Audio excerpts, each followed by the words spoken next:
C3 cycle ये plant physiology के photosynthesis chapter का एक सब टॉपिक है। इसे केल्विन साइकिल भी बोलते हैं। इसकी खोज मेल्विन केल्विन ने की थी। अब C3 साइकिल की आखिर ज़रूरत क्या पड़ी जो पौधों में C3 साइकिल होता है। तो ह्यूमन हो या कोई भी एनिमल हो, उसे जिंदा रहने के लिए एनर्जी की ज़रूरत पड़ रही है। तो ऐसे ही पौधे भी तो लिविंग ऑर्गेनिज्म हैं, तो पौधों को भी जिंदा रहना है, ग्रोथ करना है, तो उन्हें भी एनर्जी की ज़रूरत पड़ेगी। अब हम लोग अपनी एनर्जी रिक्वायरमेंट के लिए क्या करते हैं, खाना खाते हैं। अब पौधों के पास कोई स्विगी या जोमेटो जैसी व्यवस्था तो है नहीं, तो उन्हें तो अपना खाना खुद से ही बनाना है।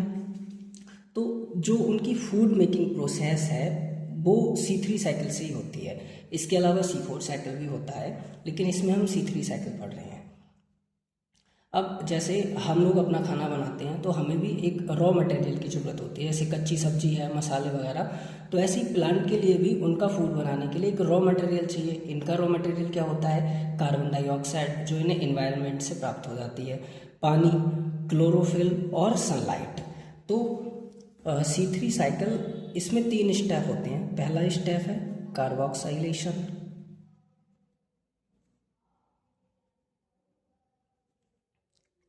दूसरा स्टेप है रिडक्शन, तीसरा स्टेप है रीजनरेशन।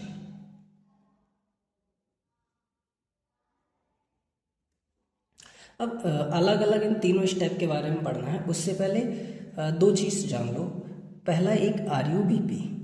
RUBP इसका पूरा नाम होता है और राइबुलोज 1,5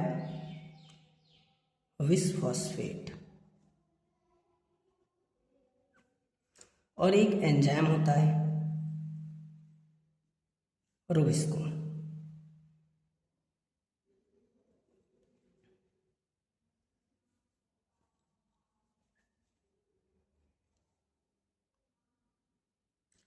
पहला स्टेप है कार्बोक्सिलेशन।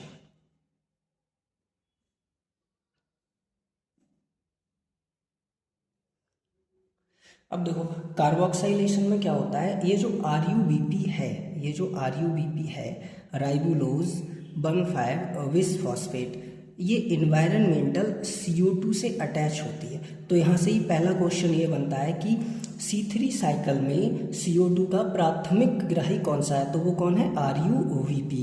यहाँ पर एक एंजाइम जरूरत पड़ती है रोबिस्को, इसके साथ मैग्नीशियम भी होता है।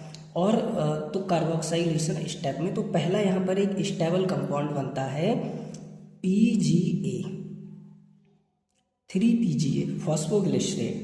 अब ये फॉस्फोग्लिसरेट ये कितने कार्बन का होता है, ये 3 कार्बन का स्टेबल कंपाउंड होता है।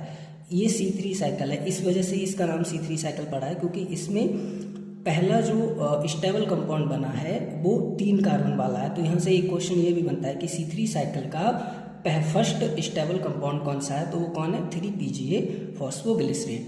अब ये जो RUBP होता है ये 5 कार्बन का कंपाउंड है और CO2 में 1 कार्बन है, तो टोटल मिलाकर 6 कार्बन हुए।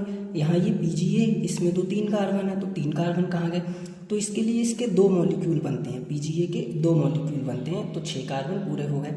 नेक्स्ट स्टेप आता है इसमें रिडक्शन। रिडक्शन स्टेप में क्या होता है, एनर्जी रिक्वायरमेंट होती है। यहाँ पर ATP आती है, यहाँ पर 2 ATP यूज होते हैं। 2 ATP यूज होंगे तो ATP यूज होते टाइम एक फॉस्फेट ग्रुप निकल जाता है, तो यहाँ से ADP बनता है। तो 2 ATP यूज हो गए, तो यहाँ से 2 ADP बन गए, और यहाँ पर 2 NADPH यूज होते हैं, 2 NADPH यूज होते हैं यहाँ पर, और 2 ATP यूज होते हैं। ये ATP और NADPH आते कहाँ से हैं, तो ये जो C3 साइकिल है ये स्ट्रोमा में होती है। इससे पहले एक लाइट रिएक्शन होती है, लाइट रिएक्शन में ATP और NADPH ही बनते हैं, जिनका यूज C3 साइकिल में होता है। तो यहाँ से क्या बनता है, यहाँ से एक ट्रायोज फॉस्फेट बनता है, ट्रायोज फॉस्फेट। ये एक एल्डिहाइड है, इसे PGAL फॉस्फोग्लिसरॉल्डिहाइड भी बोल देते हैं। तो ये एक एल्डिहाइड होता है, ट्रायोज फॉस्फेट, और यहाँ से ही बनता है ग्लूकोज। अब ये ग्लूकोज, जैसे जो पौधे होते हैं इनके लिए जो फूड रिक्वायरमेंट होती है, तो इनका स्टोरेज फूड होता है स्टार्च, और स्टार्च ग्लूकोज का पॉलीमर होता है। तो C3 साइकिल का जो टारगेट है वो है ग्लूकोज बनाना। तो जब बहुत सारे ग्लूकोज बन जाएंगे, जब तो ये जो अल्फा डी ग्लूकोज होते हैं, जब बहुत सारे अल्फा डी ग्लूकोज बन जाएंगे तो ये आपस में कंबाइंड होकर स्टार्च के फॉर्म में स्टोरेज हो जाते हैं, जिसका यूज जरूरत पड़ने पर पौधा अपनी एनर्जी रिक्वायरमेंट के लिए करता रहता है।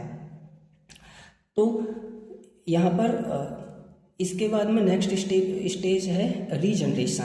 इस रीजनरेशन स्टेप में क्या होता है, ये जो फर्स्ट स्टेप में कार्बोक्सिलेशन में RUBP का यूज हुआ था, इसे वापस बनाना होता है।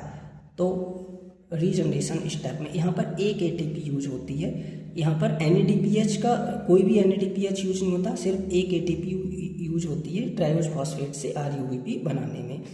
अब यहाँ पर ये देखो, यहाँ जब रिडक्शन स्टेप वाला था तो यहाँ तक 5 कार्बन RUBP के थे, 1 कार्बन यहाँ CO2 का, तो 6 कार्बन हो गए।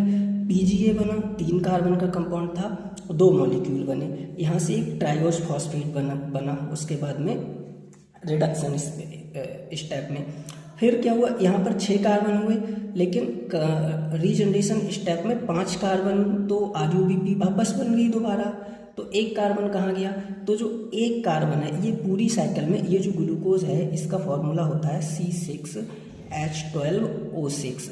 तो ये 6 कार्बन मिलेंगे, तो इन 6 कार्बन से सिर्फ 1 कार्बन ही तो है जो ग्लूकोज का बना है, एक पूरे के पूरे केल्विन साइकिल में। अब हमें चाहिए कितने, 6 कार्बन चाहिए। तो इसके लिए एक अगर पूरा का पूरा ग्लूकोज मॉलिक्यूल बनाना है तो इसके लिए 6 केल्विन साइकिल चलानी पड़ती हैं, तब जाकर एक ग्लूकोज मॉलिक्यूल बनता है। तो अब इसमें देखते हैं कि क्वेश्चन क्या क्या बन सकता है। तो पहला क्वेश्चन तो यही बनता है कि ये जो कार्बोक्सिलेशन स्टेप है, तो इसमें पहला क्वेश्चन तो यही है कि CO2 का प्राथमिक ग्राही कौन सा होता है, तो वो कौन है, RUBP।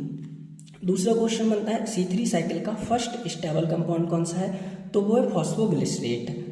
तीसरा क्वेश्चन बनता है यहाँ पर रिडक्शन प्रोसेस में कितने ATP यूज होते हैं, तो 2 ATP यूज होते हैं और 2 NADPH यूज होते हैं। चौथा स्टेप होता है यहाँ पर रिडक्शन प्रोसेस में जो कंपाउंड बनता है वो एक ट्राइओज फॉस्फेट होता है, एक एल्डिहाइड होता है, एक एल्डिहाइड होता है ये। इसके बाद में पूछ सकता है कि रीजनरेशन स्टेप में कितने NADPH यूज होते हैं और कितने ATP यूज होते हैं। तो यहाँ रीजनरेशन में एक ATP यूज होता है और 0 NADPH, क्योंकि यहाँ कोई भी NADPH यूज नहीं होता और वापस से RUBP बन जाती है। तो पूरा का पूरा अगर एक साइकिल देखें, एक केल्विन साइकिल देखें, तो यहाँ पर 2 ATP रिडक्शन प्रोसेस में, 1 ATP रीजनरेशन प्रोसेस में। तो एक साइकिल में 3 ATP यूज हो रहे हैं और 2 NADPH यूज हो रहे हैं जो रिडक्शन प्रोसेस में हो रहे थे। अब यहाँ से क्वेश्चन पूछ सकता है कि एक ग्लूकोज मॉलिक्यूल बनाने में कितने ATP यूज होते हैं। तो ग्लूकोज मॉलिक्यूल अगर पूरा का पूरा बनाना है C6H12O6, तो इसके लिए 6 केल्विन साइकिल चलते हैं, तब जाकर एक ग्लूकोज मॉलिक्यूल बनता है। तो एक केल्विन साइकिल में अगर हम एक केल्विन साइकिल की बात करते हैं, एक केल्विन साइकिल की बात करते हैं, तो यहाँ पर कितने 3 ATP यूज होते हैं। यहाँ ATP कितने 3 यूज हो रहे थे और यहाँ जो NADPH कितने यूज हो रहे थे, 2 हो रहे थे।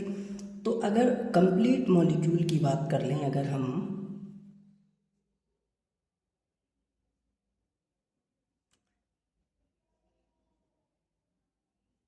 कंप्लीट मॉलिक्यूल ऑफ ग्लूकोज की बात कर लें, तो हमें यहाँ पर 6 केल्विन साइकिल चलाने पड़ेंगे, 6 केल्विन साइकिल चलाने पड़ेंगे। तो यहाँ ATP कितने यूज होंगे, टोटल ATP की अगर संख्या ज्ञात करें, एक में कितने हैं 3 ATP, तो 6 साइकिल में 18 ATP यूज हो गए। अगर हमसे NADPH की संख्या पूछ ले कोई, तो एक साइकिल में 2 NADPH यूज हो रहे हैं, तो 6 साइकिल में कितने 12 यूज होंगे। ठीक है।